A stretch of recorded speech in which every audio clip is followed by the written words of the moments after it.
What is up, everybody? It is Ethan here from the Pixel Arrow Productions, bringing you the first Skyrim Special Edition modded build of 2020.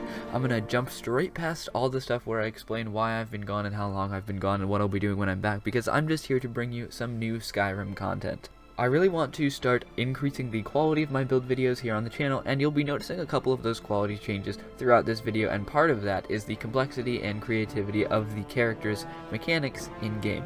So, without further ado, let's jump straight into the Paladin. Many great and ancient writings have come from the knightly orders of High Rock and the libraries of Wayrest. Among these is this excerpt from the ancient writings of the Paladins, a vow and holy prayer from this splinter group of the Knights of the Dragon. I vow to serve the dragon and his divines. I lay down my life, gold, and sacrosanct honor for my lords in Aetherius. Their word is my order, their arm is my blade. My life is gone but to them. Time demands I serve and obey my emperor. I will study the covenants and heed the commands of all the saints and priests. Life and death commands me to honor the sacred ground of the mortal plane, and by my life, for what value it may have, I swear that ne'er shall I tamper with its cycle. Beauty proclaims my duty to remain vulnerable with my thoughts and feelings, and to treasure the gifts of relationship. Wisdom reminds me to always walk in the truth and under the law. The wind calls me to respect natural things, and to fear their wrath. Love proclaims me to temperance and tranquility in all things, and recalls to me the sanctity of family. Justice calls me to generosity and mercy, for it has invested in me the power to protect those that cannot do so for themselves. The hero strengthens my arms and my mind against the ever-present forces of evil. Finally, I give glory to the laborer, who declares the necessity of humility and honesty. So say the teachings of the 9 divines in Aetherius, and so say the teachings of the paladins. My life is meaningless should I forfeit my oaths, which I take solemnly and with greatest sincerity. Glory be to the 9. Amen.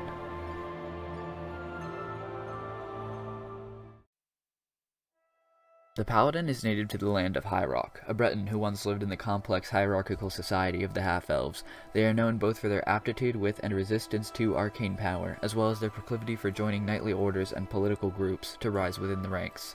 As a Breton, the Paladin will start with 95 health, 105 magicka, and 100 stamina. His regeneration values are 0.75% for health, 3.125% for magicka, and 4.75% for stamina, with a carry weight of 300. With the Imperious Races mod, Bretons are naturally gifted with 3 passive abilities and 1 racer power, unlockable through a quest given as soon as the playthrough begins. The Grail of Brittany allows you to find a lost artifact that grants magicka and stamina regeneration. The Spell Mantle passive grants resistance to magic and absorption to most incoming spells when at low magicka, and finally the Stones of Galen passive allows each standing stone to grant a new bonus effect. After completing a quest to discover all standing stones, you unlock the Shared Ancestry Greater Power, which can only be used once per day, allowing you to temporarily gain the racial power of any target man or mer.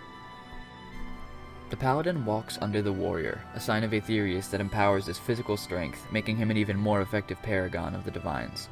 With the Andromeda mod, the Warrior Stone offers 2 passive abilities as well as 1 unlockable power. The Fierce Spirit passive allows power attacks to do 15% more damage and ranged weapons to also do 15% more damage dependent upon the distance you're firing at. The Warrior's Path passive also allows you to learn warrior skills 10% faster. Unlockable is the Star of the West power, a greater power that can only be used once per day, allowing you to invoke the warrior to refill health and stamina and fortify them by the amount restored for 30 seconds. Due to his Breton heritage, the Warrior Stone also grants an additional effect, making power attacks 10% stronger. This is a fairly standard standing stone choice for the warrior-centric characters, but it is useful nonetheless. Fierce Spirit is great for Warhammer characters in particular, such as the Paladin, as it takes a considerable amount of stamina to shell out a power attack. Warrior's Path will be very useful for grinding out some levels, and Star of the West can get you out of tight situations.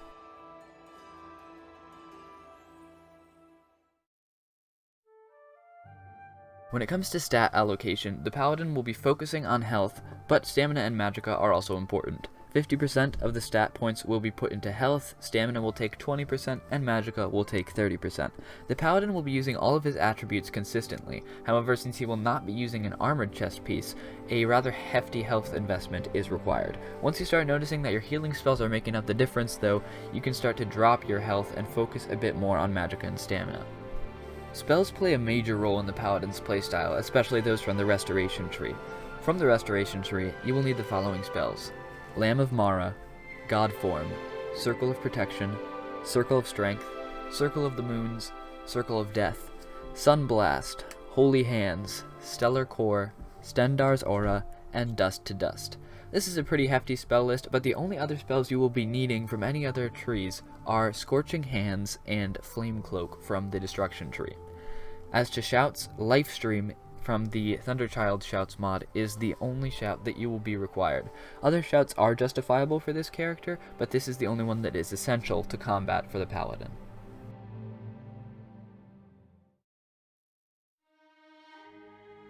The Paladin's equipment befits a legendary servant of the Divines. With the Dawnguard Runehammer as his weapon, he will use a Ring of Resist Magic, a Steel Plate Helmet from the Armor Variants expansion mod of Fortify Magicka, a Battle Mage Armor Cuirass from the Battle Mage Armor mod enchanted with Fortify Restoration, Steel Plate Gauntlets of Fortify Two-Handed, an Amulet of Resist Magic, and Steel Plate Boots of Fortify Stamina. The enchantments on the Paladin's gear are quite basic, but this is necessary, since the Paladin will be using hefty amounts of each of his attributes. Any buffs to health, stamina, and magicka are more than welcome. A quick note on the Dawnguard Runehammer: for those who don't know, the weapon is incredibly unique in that it has an enchantment that it allows you to bash a spot on the ground, and in doing so, cast a fire rune at the location you are aiming. This is very useful in combat against any type of enemy: a retreating mage, a charging warrior, or a camping archer. Try to get as good as you can with aiming with this ability, because it can make combat really exciting and allow you to plow through enemies you might otherwise have had trouble facing, especially at longer ranges. Another quick note on enchanting gear: though it is undeniably useful for this build, depending on how you've set up your character in terms of backstory, it might not actually work, because Paladins would most likely be opposed morally to enchanting because it requires the trapping of soul gems, which would go against the teachings of RK. There are a couple of role-playing ways to justify this. One of these is to avoid using black soul gems. Perhaps he had a disagreement with the Order of Paladins over the ethics of enchanting, as technically RK doesn't teach against the use of animal souls, and so perhaps he left the Order on his own pilgrimage. The second option is to entirely omit gear enchantment and solely disenchant gear, so you can get up to the Spell Scribe perk in the enchanting tree, which won't require the trapping of any souls, and is still essential for the build.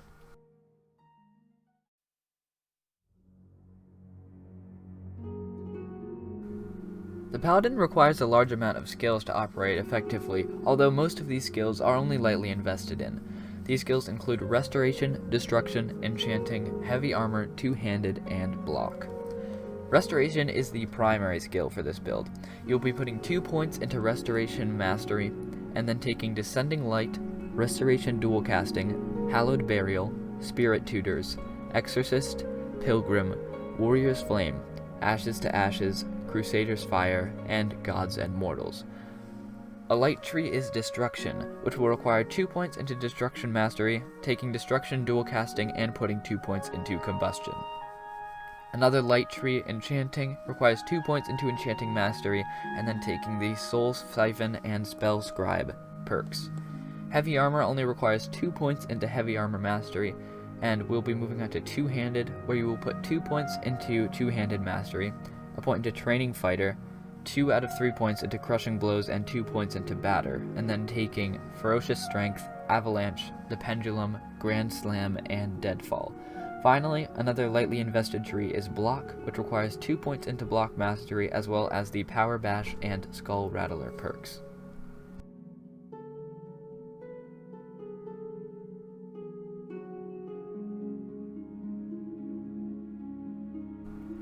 The Paladin relies heavily on his 2 core skills, Restoration and Two-Handed, with the rest of the perks being mostly support mechanisms for these two.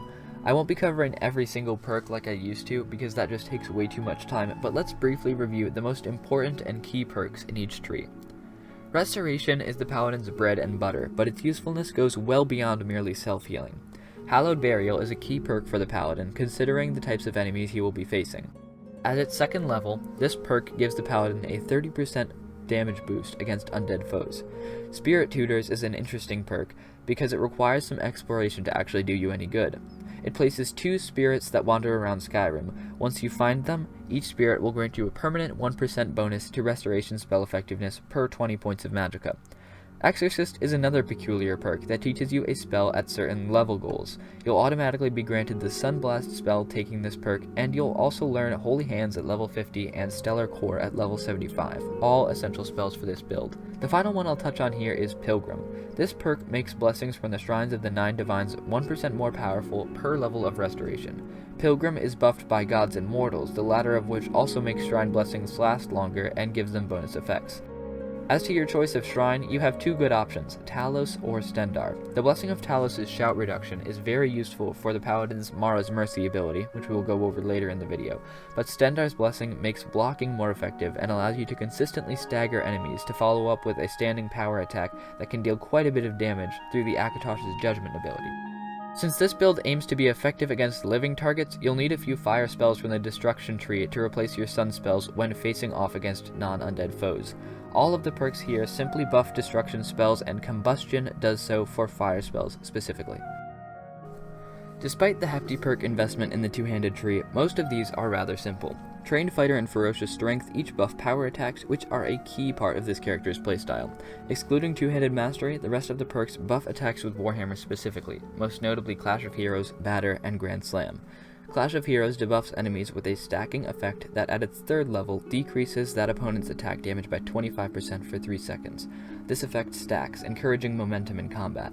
Batter boosts the chance of a critical strike with Warhammers by 25% at its second level and doubles critical damage when a critical strike occurs. The double crit damage effect synergizes nicely with Grand Slam, which guarantees a critical hit on a standing power attack, dealing not only double critical damage from Batter, but also an additional 3% critical damage per point of stamina. The block tree primarily buffs the Paladin's weapon badges, most notably through Skull Rattler, which increases badge damage by 3% per point of stamina. Although the Paladin doesn't wear full heavy armor, 2 points in heavy armor mastery is the best way to make the most out of the pieces that he has.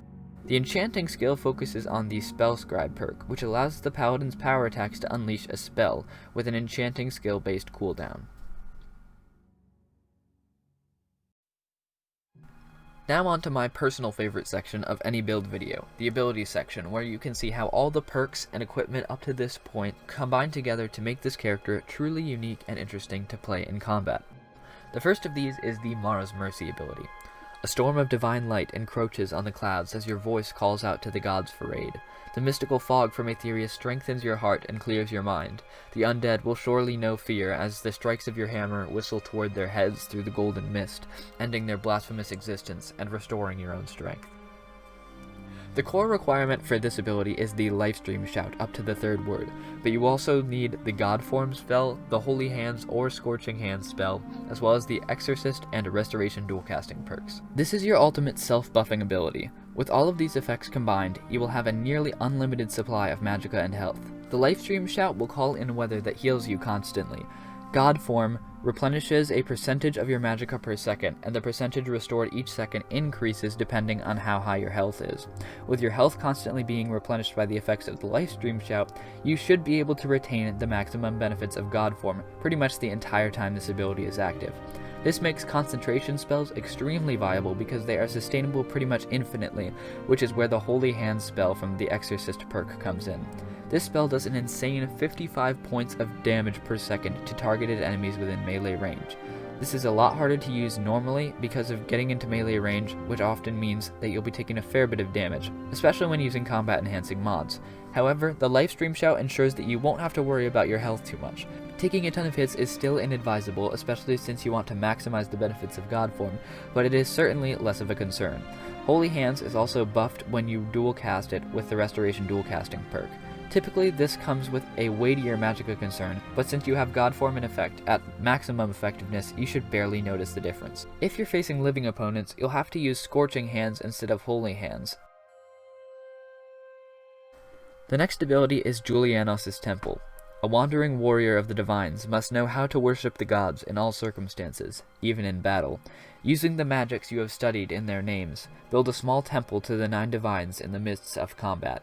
Any enemies who encroach on the holy ground you have laid out before them will quickly perish. The core requirements for this build are the circle spells. You will need the Crusader's Fire perk as well as the Stendarr's Aura or Flame Cloak spell, and Circle of Strength, Circle of the Moons, and Circle of Death, as well as optionally the Circle of Protection, and the Dawnguard Runehammer. This is a really interesting point control ability.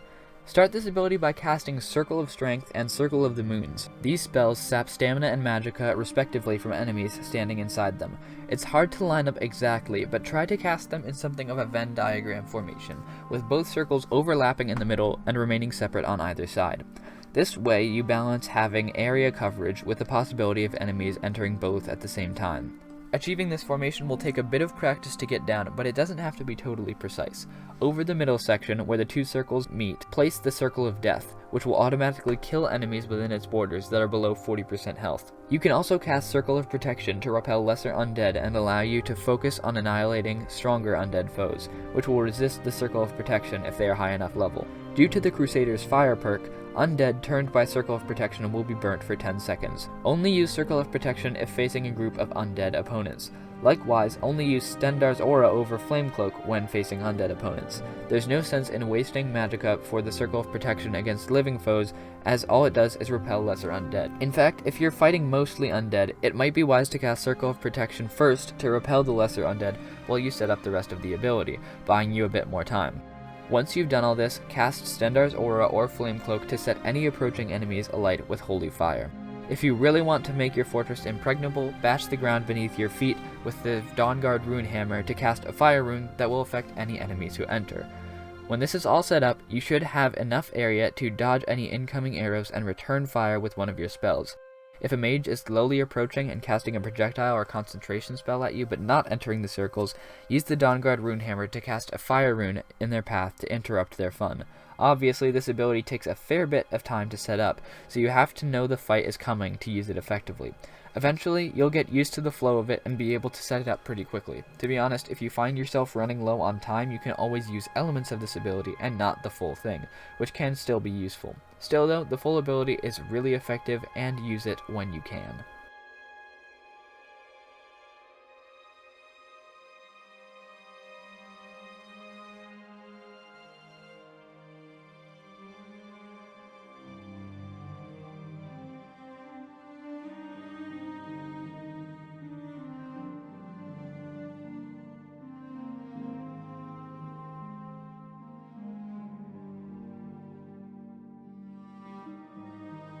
The third ability for this character is Stendarr's Breath. The undead quail before the just might of Stendarr.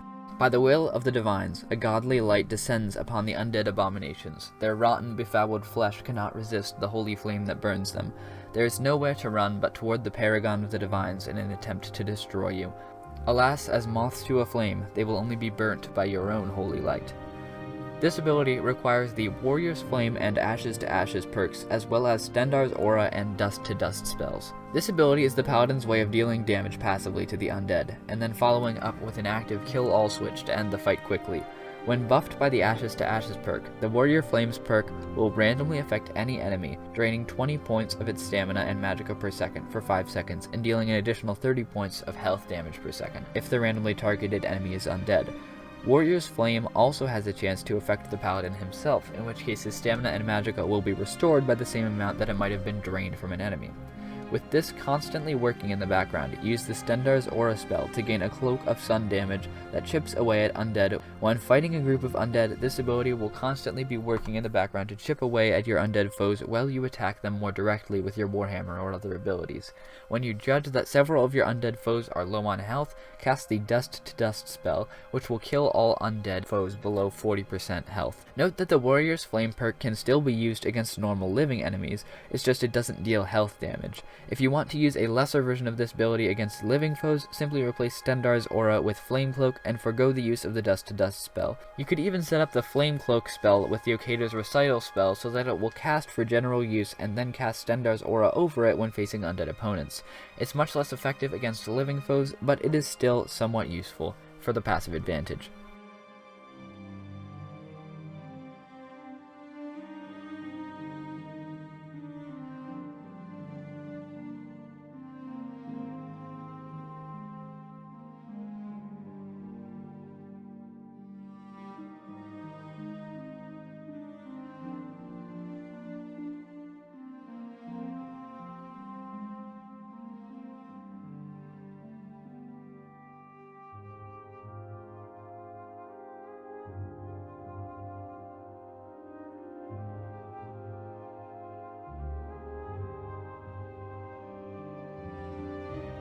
The final ability is Akatosh's Judgment.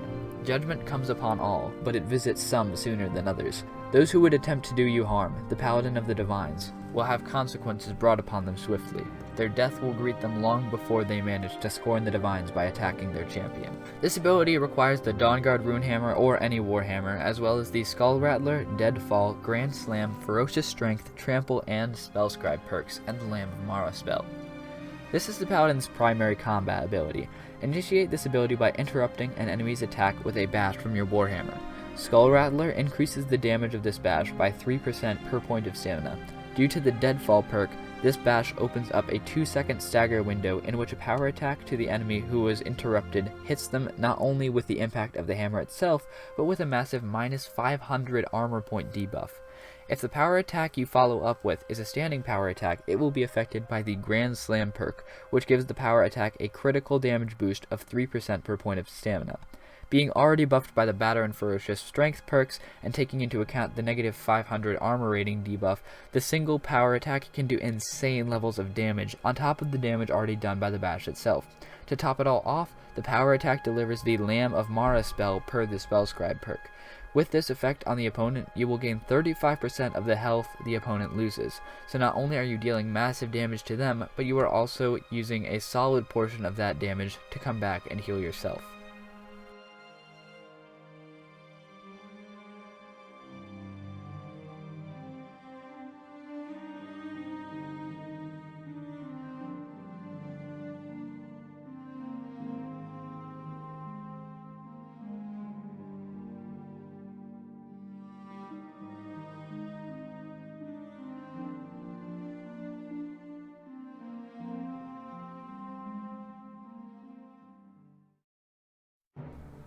The Paladin's combat involves a lot of strategy in terms of what moves are best to use in a given situation. The only ability you should use in essentially every case is Akatosh's Judgment. This is your bread and butter. Wait for an enemy to attack or predict their move and get in a quick bash followed by a standing power attack. Especially in mid to late game, you'll find yourself dealing massive damage to most enemies and even one-shotting some of them with this ability. Also, don't forget to use the Dawnguard Runehammer's unique rune casting ability. You'll find yourself bashing quite frequently, not only to place the rune, but also as a general attack, because the Skull Rattler perk makes such an attack very effective, and it's much faster than a hammer's normal swing. When up against groups of enemies that aren't concentrated, the Mara's Mercy ability is really handy. I'd recommend concentrating on getting rid of archers or mages first when you have this ability, as those are types of characters that can be really annoying for the Paladin to deal with, especially because he only wears light armor on his chestplate. If you're having trouble covering the ground between the Paladin and archers, feel free to use the Whirlwind Sprint shot to take out one or two of them and then pop Mara's Mercy to kill the rest. Also, focus on obtaining the Lifestream Shout quite early so you can use at least part of this ability early game. Obviously, the Godform spell will take a bit longer to get your hands on, but even on its own, the Lifestream Shout is quite powerful once you get the third word. In general, this ability is one of the Paladin's best, although it cannot be used indoors, so that is something to be aware of. When fighting in indoor dungeons, I would highly recommend using Julianos' Temple. Dungeons are much more linear than the out of doors, allowing you to more or less predict when a room will contain a group of enemies. If you get that sort of sense, set up this ability just outside the room and then lure your enemies into it. You should be able to take care of a good few enemies if you're quick before your circles fizzle out. As with the previous ability, feel free to use parts of this ability until you acquire enough spells and magicka to set it all up. Even just the Circle of Strength and Circle of the Moons can be pretty effective. Stendarr's Breath will constantly be working in your favor, so you'll probably barely notice it. A quick tip for this ability: don't try to force the use of the Dust for Dust spell. That spell is really there as an extra measure against large groups of undead. Also, when you're up against several undead, make sure you use your spells from the Exorcist quite often. Particularly, the Stellar Core spell can really obliterate groups of undead. Of course, you won't have too much trouble fighting undead with the Hallowed Burial perk to back you up. Still, they are really effective, quite fun, and low magicka cost, particularly once you reach the upper levels of Restoration. Don't forget to adapt your abilities to the type of opponent the Paladin is coming up against. Most spells used to damage undead have a fire equivalent, so use those against living opponents whenever possible. A quick note for those of you using the Winter Sun Faiths of Skyrim mod: while this build wasn't built around this mod, it certainly could have been, as it works very well for the Paladin. The only note I would give you for roleplaying in terms of this mod is that the Paladin actually worships all of the 9 divines with the potential exception of Talos. So you can pick pretty much any god that is offered to you at the beginning of the game. RK works well, Akatosh works very well as well. RK deals with slaying undead specifically, which is a major part of what the Paladin does, so that might be your best option. And if you guys find any ways to work the mechanics from this mod into the abilities that the Paladin has in game, please let me know in the comments, because I'd be very interested to see what you come up with. Skyrim is a dark place profaned by many undead, giving a paladin a lot of work to do within the region. With a mostly ambiguous backstory and quite vague lore, this character is your canvas. I tend to err on the side of giving the player more freedom in terms of a character's backstory, personality, etc. Still though, build your character around the idea that the paladin is dedicated to the divines. There are a couple questions you have to answer in order to craft your paladin's personality. For example, why did he join the Order of Paladins? Is he still technically part of them, or has he left on his own adventure? Does he have a dark past? If so, what mistakes does he make, and what mistakes does he want to correct? Is he totally morally solid, or does he struggle to meet his own standards and the standards of the gods? All of these things and more help you to decide and craft your character. The alternate start mod will allow you to choose a beginning for your character's story that makes sense according to the backstory you've written. Here are a few quests that the Paladin should complete during your playthrough. Some of these are in-game quests. One of these is to find all 10 Standing Stones, a quest added by NICION's Andromeda Standing Stones mod. It is said that the stars are thousands of portals to Aetherius, to the realm of the gods, and thus the constellations are heavily associated with the divines themselves. Travel to each of the constellation's Standing Stones and pray to the divines for guidance. Not only does this pilgrimage fit perfectly with the Paladin's character, but also will grant you access to the unlockable power for the Breton race. The next quest to complete is the main story, and keep in mind that not all of these quests have to be completed individually. You can have several of these running at the same time and complete them parallel to one another. While traveling through Falkreath, the Paladin sees the impossible, a dragon. He immediately rushes to the defense of the nearest town and takes off for Whiterun from there, warning the Jarl and eventually battling a dragon at the western watchtower. A whisper from RK tells him of these creatures. They cheat his cycle. They cheat death. Their souls avoid a home in Aetherius, so the Paladin takes their soul into himself, that it may come to Aetherius when his time comes. Seeing this, the men of Whiterun call him Dragonborn, chosen of Akatosh, and the Paladin humbly accepts the fate that the Father of Time has laid out for him. Once you start your quest to bring down the World Eater, make sure you endeavor to get the Lifestream Shout early on. One of the quests that will help you do this is Lost Legacy. Hearing of a Skal Nord who has discovered the ancient hiding place of one of the ancient dragon priests on Solstheim, the Paladin travels there to help him destroy its vile presence. This quest will also allow the Paladin to get a hold of the Battle Fury Shout, of which the dragon words for Valor and Inspire are necessary to gain knowledge of the Lifestream Shout. The Dawn Guard is another big quest line for the Paladin. While cleansing Skyrim of dragon priests and their winged masters, the Paladin is approached by an orc with a warning of new undead presences in Skyrim and a plea for help. The vampires of Clan Volkihar are on the prowl once again. The Paladin will journey to Fort Dawnguard in the Rift to see what this nascent faction can offer him, and to seek out a way to destroy these blood-sucking fiends. Another necessary quest to build up your Paladin's equipment is the Lost Relic quest. Talking to Florentius Banius, the Paladin hears of an ancient Dawnguard relic known as the Rune Hammer, which would aid him in destroying the undead. Unlock this quest and complete it as soon as you possibly can, because this is the endgame weapon for the Paladin, but it does define his playstyle in many ways, and it is very necessary to play this character as intended. The next big quest that the Paladin should endeavor to complete is the College of Winterhold. Julianos commands a breadth of knowledge in his servants, and there exists no better place in Skyrim for the acquirement of knowledge than the College of Winterhold. There, the influence of the gods has begun, and a mortal seeks to corrupt their work. The Paladin will protect the Eye of Magnus and stop it from being corrupted. Continue through to the end of this quest in order to join the dragon priest Morokai and become the Archmage, using your new influence over the college to make it into something of a temple to Julianos. While at the college, you will want to complete the Restoration Ritual spell quest. To discover the sacred knowledge of the School of Light, the Paladin must prove his worth in the Midden. Once he has completed the task, he will unlock the holy knowledge of restoration and truly become the Avatar of the Divines. This quest will unlock the Godform spell for purchase from Colette. The Dragonborn DLC is the final large quest that the Paladin can optionally complete. Though Alduin is dead, a new threat of a dark Daedric presence lurks to the north, and the Paladin cannot allow the Gardener of Men to subvert the will of the gods. There are also several self-driven quests, some of which can be completed at sporadic times throughout your playthrough. One of these is Archwind Point, which you should complete as early on as possible. Perhaps from the Dawnguard, the Paladin receives a report of undead activity around Archwind Point in the Rift.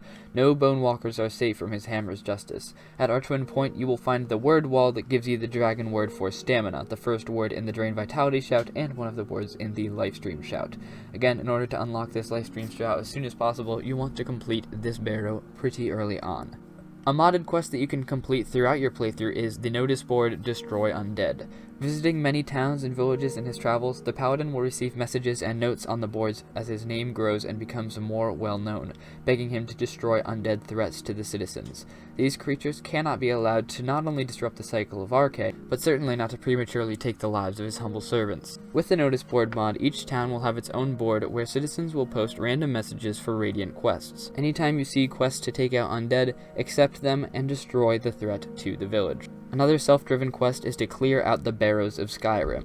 Undead in Skyrim are as widespread as a plague, and it festers in its sacred and ancestral burial grounds. True to RK's commands, the Paladin will destroy these threats wherever he finds them. The destruction of the Dragon Priests is also a primary goal of the Paladins. The Dragon Priests are profane undead, making them almost worse than their masters. The Paladin will hunt them down and bring them death as part of the sacred cycle of RK. Finally, I've created a roleplayer's resource on the SkyForge called the Templar's Chapel. The priests of Skyrim know that true paladins, veritable paragons and warriors of the Divine's justice, are rare and precious. In their chapels in Skyrim, they have divine commissions for them from each of the 9. On the Elder Scrolls community site known as the SkyForge, there is a post called the Templar's Chapel, which is a roleplayer's resource in which I post self-driven quests and commissions by the priests of Skyrim. You can go to the post and claim one of the bounties there, giving yourself rewards in-game through console commands or cheat room on Xbox. And that just about gives us a wrap on this character. For anyone still with me, thank you so much for sticking with me on this one. If you did indeed enjoy the video, please don't forget to leave it a rating and a comment to let me know what you thought of it. Also, if you do decide to pick this character up in one of your own playthroughs, let me know in the comments section how that goes and if you're having any problems or whatever that I can help you solve. Again, thank you so much for watching. I've been Ethan from Pixel Era Productions. This has been the Paladin, and I will see you in the next video.